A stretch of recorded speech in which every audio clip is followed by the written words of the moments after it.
Across the continent, this ahead of the Global Citizen Festival Mandela 100 event. On Sunday at the FNB Stadium, a string of local and international artists will perform at the event. Some of them include the darling of R&B and hip-hop world, Jay-Z and Beyonce, who have reportedly arrived in Johannesburg. The lineup on Sunday includes Jay-Z, Beyonce, Usher, D'banj, Chris Martin, Casper Nyovest, Ed Sheeran, Femi Kuti, Pharrell Williams, Shoma Josie, Wizkid and others. Let's cross live to the Sandton Convention Centre where the curator of the Global Citizen Festival and musician Chris Martin, as well as the host Dr. Patrice Motsepe, are addressing the media. Yeah, well, even while we've been sleeping since the campaign launched. And today we're also launching a new campaign over the next 48 hours. You'll see it on the social media accounts of our headlining artists. The campaign is designed to encourage world leaders who are yet to respond to the campaign to respond in the next 48 hours.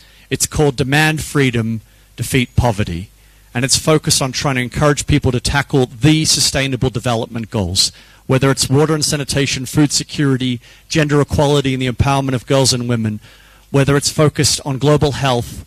All of these issues are critical building blocks for the eradication of extreme poverty. And so that's what we're focused on. And so really over the next little while, I want to encourage everyone to take an active role in this campaign. I'm pleased to tell you that our final earned tickets have now been awarded. So we're excited to see tens of thousands of global citizens from midday. And if you arrive before midday, transport is free to any global citizen who comes. And we also want to let everyone know that those who are watching at home will see most, but not all, of the show, which starts at 2 p.m. South African Standard Time on SABC, DSTV and Canal Plus across West Africa, including some special behind-the-scenes content. This will not be a full broadcast, it will be specials of the show, so you'll be able to see some of the special moments throughout the day. What I really want to highlight in closing before I throw to our incredible partner and host is just that the reason why we're all here is ultimately about seeing whether we can alleviate the useless suffering of 750 million people on this planet. There is absolutely no reason in the world of plenty that a child should die for lack of a 30-cent immunization. That is utterly insane in the world that we live in. And so I really want to encourage us over the next 72 hours as we enter the home stretch of what has been the most amazing campaign we've been part of, just to keep our eyes on the prize. The prize is not whether we have a huge festival on Sunday. The prize is whether we achieve over $1 billion in new commitments to help eradicate extreme poverty by 2030. And if we keep our eyes focused on that, then everything else is put into perspective. And on that note, I want to welcome our incredible partner, our incredible host, a man who I admire deeply and I've come to know lots of us. In fact, we speak almost every day and I'm blessed because of it, Dr. Patrice Motsepe. Let's make him feel welcome. Thank you. Thank you so much. I mean, mine is just to make, am I on? Okay. It's just to make a few very brief remarks. Let me start by saying that for us on the African continent, what you and our wonderful co-founders and Chris and global citizens are doing is a matter of urgency. Africa has the fastest growing youth population in the world.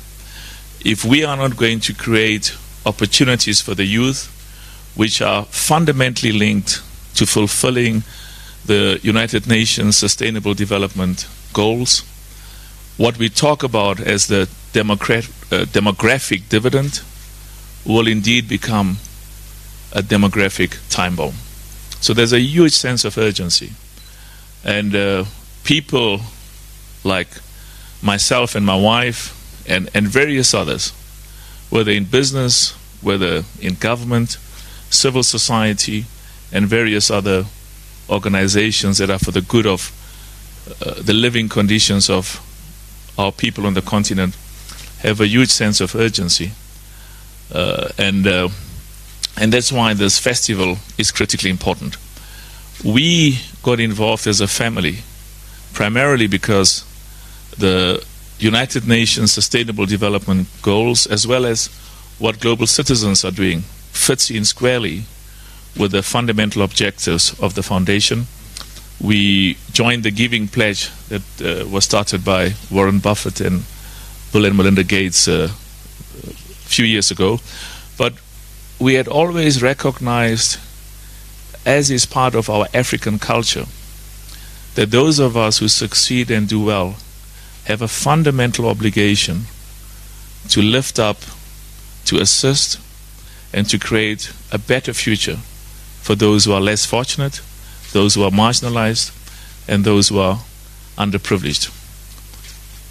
The music is most probably the most important instrument to reach our young people.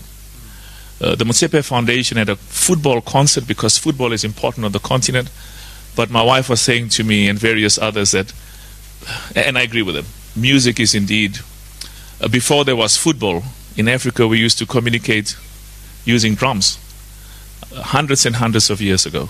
So music is the most important instrument to mobilize Africa, to mobilize our communities, our leaders, but also to mobilize our youth and to say to them that we are fundamentally committed to the fulfillment of the United Nations development goals and in partnership with the world. And that's why we are so grateful to have all of you. It is an inspiring experience to know that Jay-Z, Beyonce, Chris Martin, all of these exceptional artists in the world and the global community is with us on this journey to the fulfillment of the United Nations Sustainable Development Goals, but equally important to make sure that this world is a better place for all our people. The last thing I want to say is thanks to Kweku, the Mandela family, and as I said, our two co-hosts, Chris, all of the artists who are performing, Mrs. Motsepe and the Motsepe Foundation and all the sponsors. And to you lived in South Africa for a few years, and the first time when we met with the king, they gave him a Zulu name, and the king said, I must not tell him what your Zulu name is, he's going to tell you on Sunday. But thanks to all of you, and it's so beautiful to be part of the world, and it's so wonderful that all of us can hold hands and make this world a better place for all of our people. Thank you so very much. Sit down. And as a world premiere, this morning, in partnership with our incredible partners at Coldplay and Chris's incredible leadership, we launched, and Dave Holmes, Coldplay's manager, we launched the first ever Global Citizen EP this morning. And we wanted to play for you now one of the songs from that EP, Rise Up. Here we go.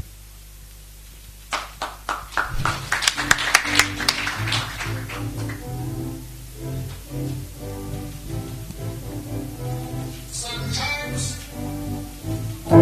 it falls upon a generation to be great.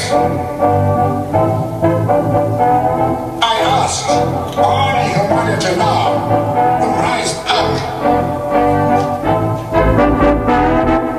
Then we can all stand with our heads held high.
Wow.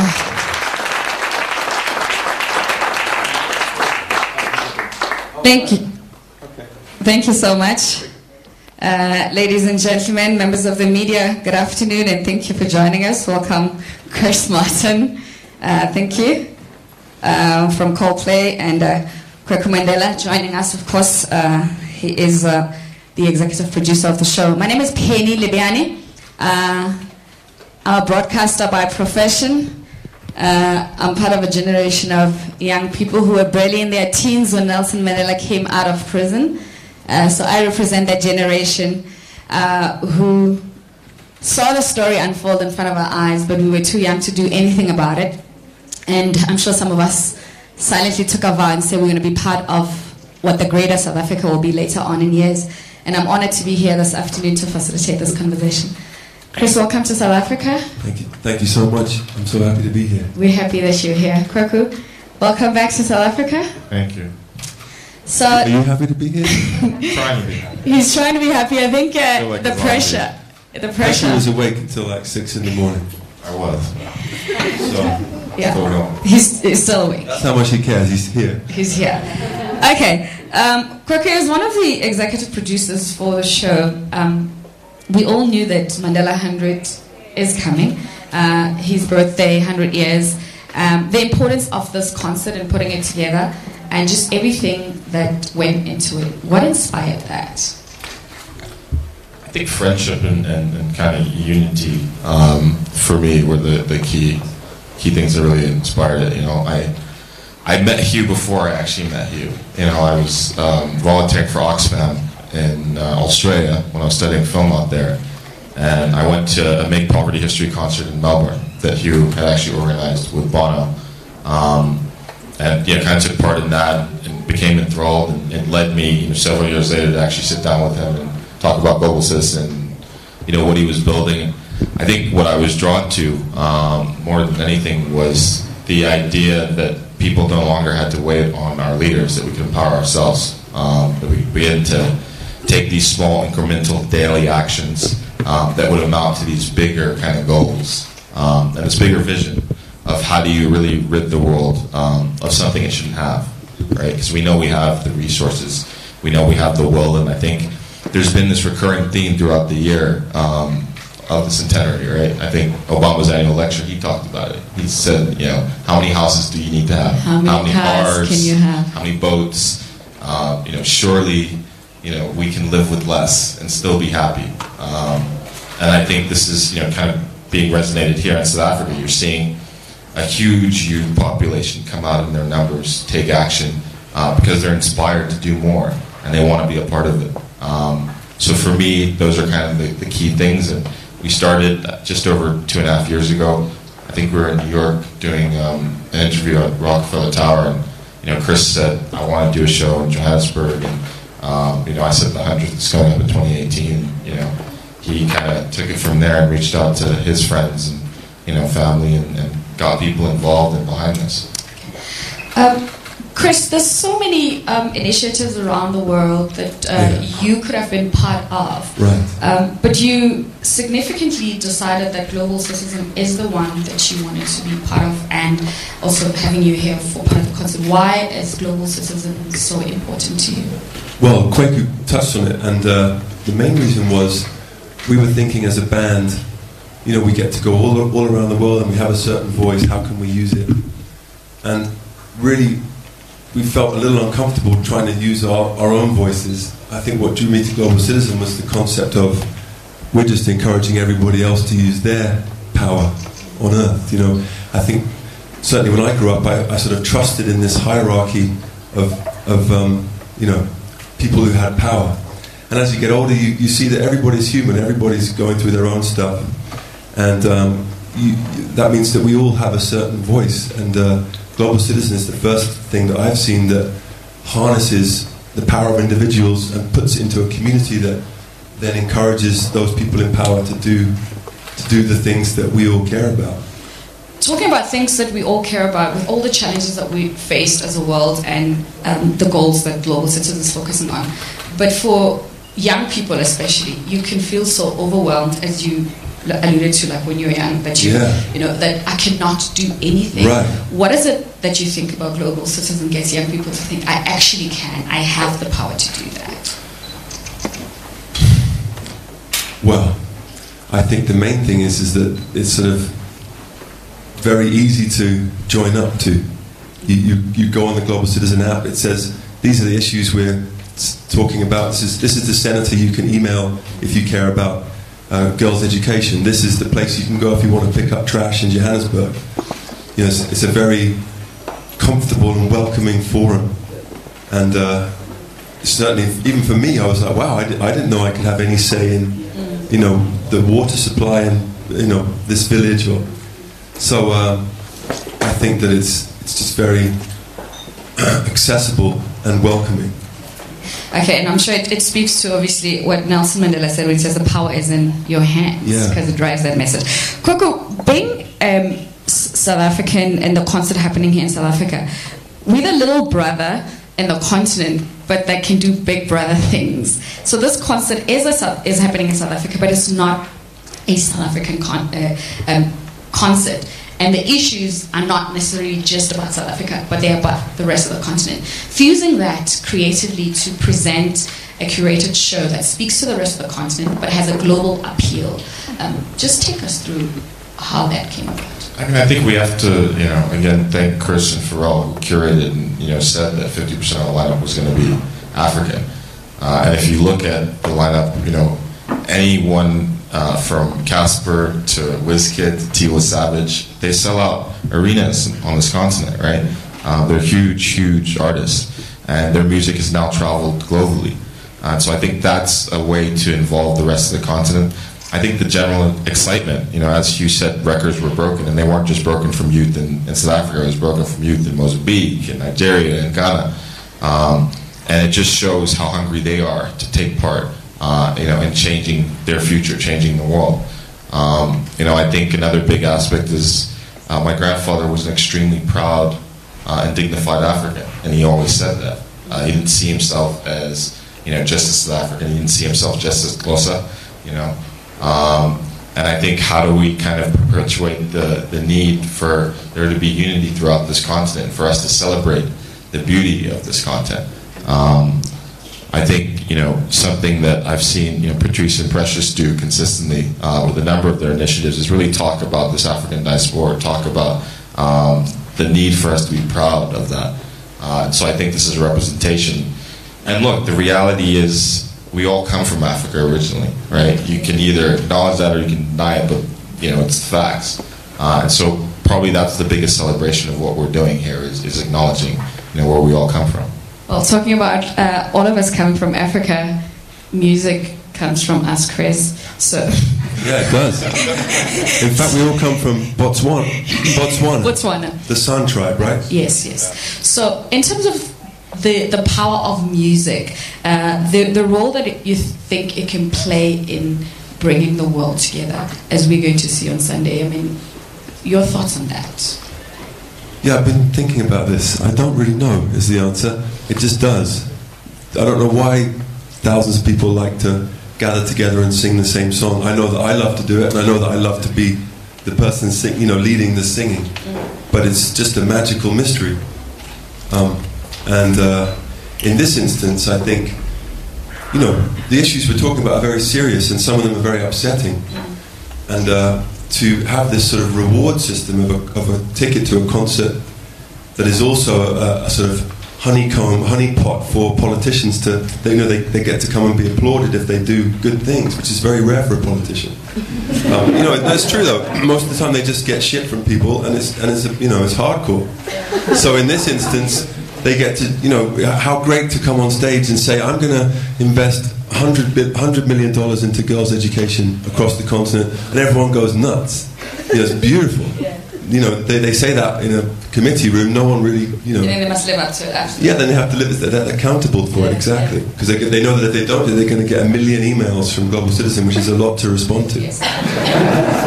It's also, you know, it's a platform for them to do stuff not behind closed doors. Exactly. Right? Yes, it's very sort of out in the open. So I think music is just, it's like just this lovely umbrella that covers over all of these things, and basically these concerts are like just a party to celebrate everyone having worked really hard in the audience, even the thousands of people who didn't manage to get tickets, the politicians that decided to show up. It's all about rewarding people for doing good things rather than criticizing for doing bad. Okay, so the ticket conversation, you mustn't touch it. It's a serious we can touch it. On Black Twitter as we see. No, I understand a lot of people missed out, and I apologize, and I don't really know what to say. I can phone everybody if you give me their numbers. This also. How many people are we talking about? This won't be the last thing we do in Africa. Say what? This won't be the last thing we do in Africa. No, I don't think it will. In fact, I know it won't. We just talked about it. So I grew up in a village in Bushbuckridge, Perry Eben, fetching water by the river. My grandmother still doesn't have access to water. So the toilets are still the pit toilets at some local schools. Those are the issues that I'm passionate about and why I said yes. So I want to know, what are the issues that you're passionate about that got you to be involved with Global Citizen? For me, it came from reading a book called Half the Sky by Nicholas Kristof and Cheryl Wu Dunn, which is a book that completely educated me on the need for girls' education around the world, and the fact that when you harness the power of girls and women, things tend to get more peaceful and a little bit better, or a lot a bit better. So I thought, wow, that's wonderful. How on earth can I contribute to that? And then I got led to Hugh and his team. So if you ask me what the main thing was, I'd say it would be to try and move the planet forward in terms of how we treat and educate our young women, and that would be my answer. Kwaku, for you? I mean, I would agree with Chris wholeheartedly. Women empowerment's always been something essential. I grew up in a family that's, majority women, very strong women, and I've seen how much they've had to go through.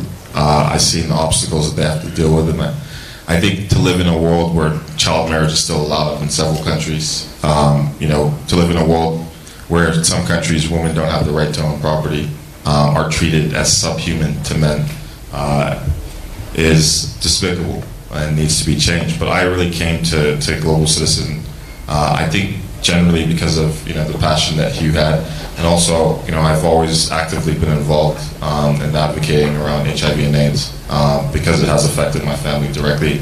It's affected so many South Africans, so that's probably the main reason I came. So we have 72 global goals that we're working with. For the young people who might not find themselves at the concert on Sunday, and who through this experience are learning that, wow, there's actually 17. Global Citizen is focusing on these specific ones in the different organizations. What would you say to them is the thing that they can do so that they can actually be part of the vision of 2030?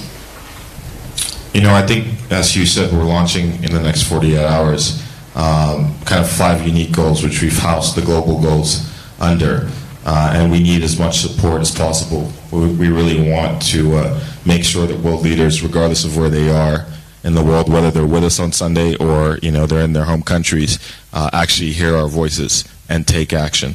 I would say that again, Global Citizen is committed to coming to Africa now for the next 12 years till 2030, and there are going to be several opportunities for young people to get involved. It may not be to see Jay and Beyonce. It may be something as simple as going and watching a soccer match. But again, their actions will be rewarded. That's what I would say to them. The vision of your grandfather and his generation, for us as South African, the benchmark has always been high, and globally as well. When we look back in recent years, the actions and the things that he spoke strongly about, from educating children to the rights of women, would you say we are on track in achieving some of those things? I think yes. In a lot of ways we are. I'm extremely optimistic about the youth of South Africa, regardless of their background, their socioeconomic status. They have this drive and this hunger, and this humility, and self-belief. I heard Rupert Murdoch say something. He said, "No longer shall the big automatically defeat the small, but rather the fast shall defeat the slow." And I think you're seeing that in Africa. the youth is so quick right now. Whether it's in Uganda, where we're seeing change after so long, or it's here where we're seeing the youth create their own kind of entrepreneurial base that didn't exist before. And the one thing I would say is, often, yes, my grandfather was put on a pedestal, but I think it's something that he didn't like at all. He always wanted to feel in touch with people. He always wanted to feel like he was a human being, and he went out of his way to not be caught in a bubble. And it's a certain quality that you can choose in life, right? To not get caught up in everything else, and to keep focus of like, what is my aim, what is my goal, and what is it I want to achieve in life? How do I want to impact people? And you can impact someone by something as simple as saying hello. You can also impact someone just by kind of being random and not having any sort of facade or kind of mask. And I think that's something he was able to do, and Chris carries it very well. I was actually just about to say that Chris, that's a quality that you carry. You just carry on. Being very handsome. Wow, that too. That being very handsome. Yeah. So, but I was talking about quality of being accessible to people. I saw when you were in India, you went to a local community, took part in a cricket match, things like that. Are you going to be doing anything special here in South Africa? I've been around a little bit. Excuse me. I've been around, but I find myself in all these meetings. I didn't realize being an organizer of something, I had to take all these meetings. So I'm looking forward to getting back to being in a band and just walking around normally and saying hi to people. But yes, I didn't answer your question properly, but thank you for that. I think that was a compliment, so thank you very much. Kwekwe, 5 million actions have taken place, since the campaign started. South Africa, Swaziland, Lesotho.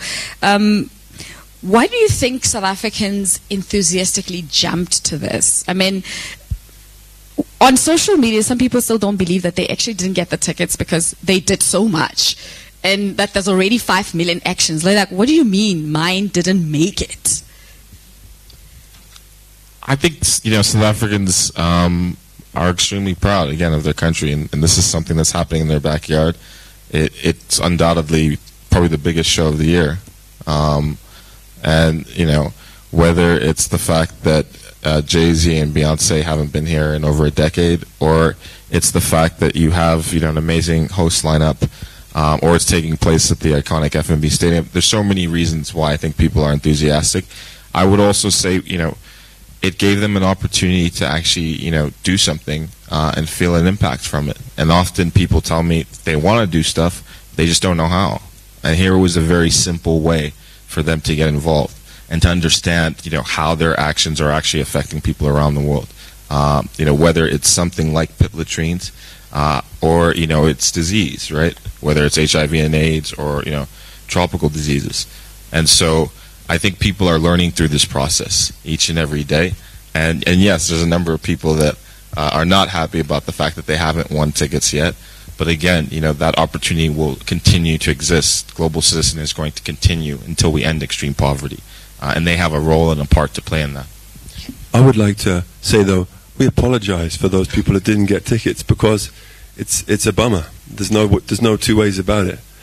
But you can, first of all, we maybe didn't anticipate quite so many people taking action. It's been a really overwhelming response to the concert and the cause. And you can take solace, though, from the fact that you really are making a difference by taking all these actions. You are helping other people, and ultimately that's what we all are here for and care about. Because I think by helping others, you help yourself. That's fundamentally what I believe. And as a human, if you see someone drowning right in front of you, you would want to help them. And so why wouldn't you want to help someone you have never seen? So having taken action, you should feel good just about that. But I do apologize about the whole ticket issue. I can't even get in to see JMB either. So, what can I do? We believe you, Chris. I took loads of actions. I didn't get a ticket. Okay. Just lastly, one of the things that made me to say yes is young people, as you said, Kwekwe, is that they're full of energy and they're fast, they want things to happen. But we've seen a lot of challenges around issues of mental health this year with young people. You want to do something, you want to help. It can be very overwhelming when you go into a community and you don't have the right resources to actually give and help.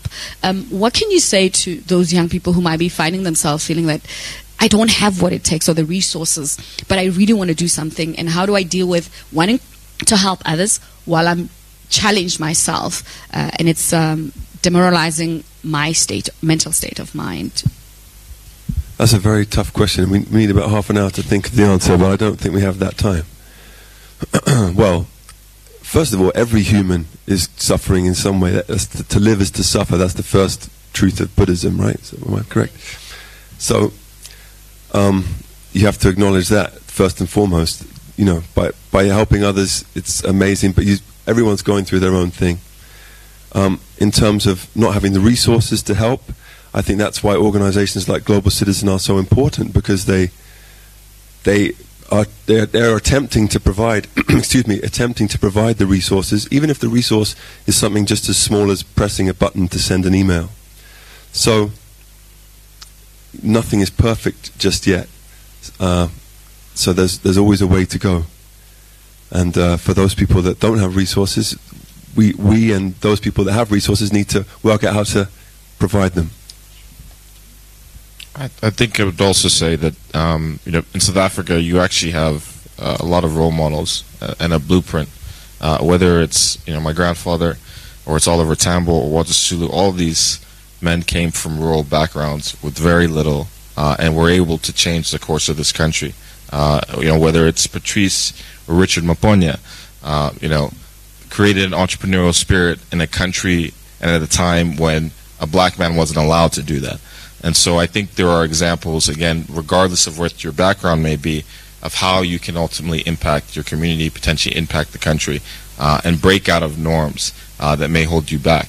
But you have to, build a community around you, and there have to be people that are willing to engage with you. And so I think Global Citizen, again, is more than, you just taking singular action. It's about building a community. Okay. Well, great stuff, guys. Thanks very much. Is that it? Yeah, that's it. Okay. Andrew says I must wrap up. Wait, but may I ask a question? Yes. A nice lady asked me if her son, Pedro, could ask a question. Is he in here? Pedro, how are you doing, young man? We're going to I know it's not fair to not let anybody else ask a question. But Pedro, do you have a question? I'm Pedro from St. John's College. Right. And my question is, as much as I'm a big fan, why do you think it's important for us to take actions now for the future generations to come? That's a wonderful question. You want to go first? You want me to go first? Okay. Here's why I think it's important. Right now on the planet there's 7 billion people, and maybe 1 billion have the education they really should have and all the opportunities they should have. And think of how much brilliant thought and invention has come out of the small proportion of people who have had opportunity and education. So right now we have a vast untapped potential in our race, in our society. So I think the reason it's important to give people opportunity and resources is because think of all the amazing things that are going to come out of it, all of the thought and the invention and the music and the art and the space travel and who knows what. So that's, for me, and I know for a lot of us, the reason why we're so passionate is to unlock the untapped potential that's on the planet right now, to see where it leads us. Maybe they'll work out how to solve climate change, or how to finally make peace in Israel. You know what I mean? So that's what I think. And thank you for wearing a blazer. The only person who wore a blazer. Thank you all so much. Thank you. Thank you, Pedro, for your question. Thank you all. Thank you. We're going to have some closing Thank you all for remarks. coming, by the way. I know it's a pain in the ass, but thank you. Thank you guys all very much. We're going to have some closing remarks from Dr. Precious Malloy Motsepe. Thank you. He's going to sing.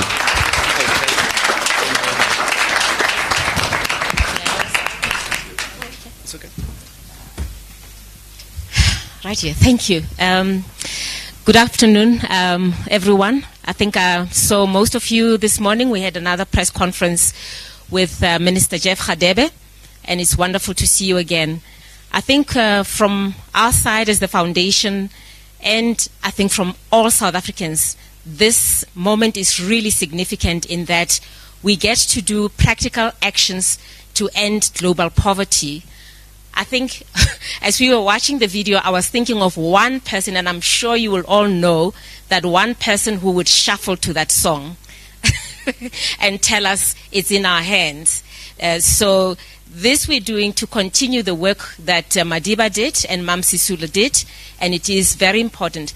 I think the significance of this moment also, I was just saying to people, it's such a coincidence that we're having these celebration and conscientization around the Sustainable Development Goals when South Africa is actually observing 16 days of activism against gender-based violence.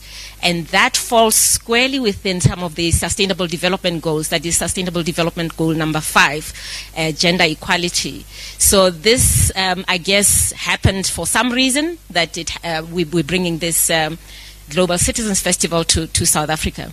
The other thing I also wanted to say is that I've been really humbled to see particularly young people, some from St. John's, the actions that they have taken, putting together sandwiches, feeding the homeless, and most importantly, learning what the Sustainable Development Goals stand for. All the 17 goals, and teaching their peers and others in the communities around Sustainable Development Goals. What's been important to us as a foundation is that this shouldn't end on the 2nd of December. This has to continue. We all have to contribute towards actions that end global poverty. We have been told that 27 of the 28 poorest countries in the world are in Africa. So as Tata said, it is really in our hands to end global poverty. And lastly, Hugh is giving a lot of people from all over the world, the UN people as well, an opportunity to say their commitments on stage. On the 2nd of December at the festival, there will be people making commitments. And I'm proud to say that the Motsepe Foundation will also be making 2 announcements on stage on what we are going to be doing as a continuation of the work that we're doing in ending global poverty and working with young people. So thank you very much for being here today, and we look forward to seeing you on Sunday.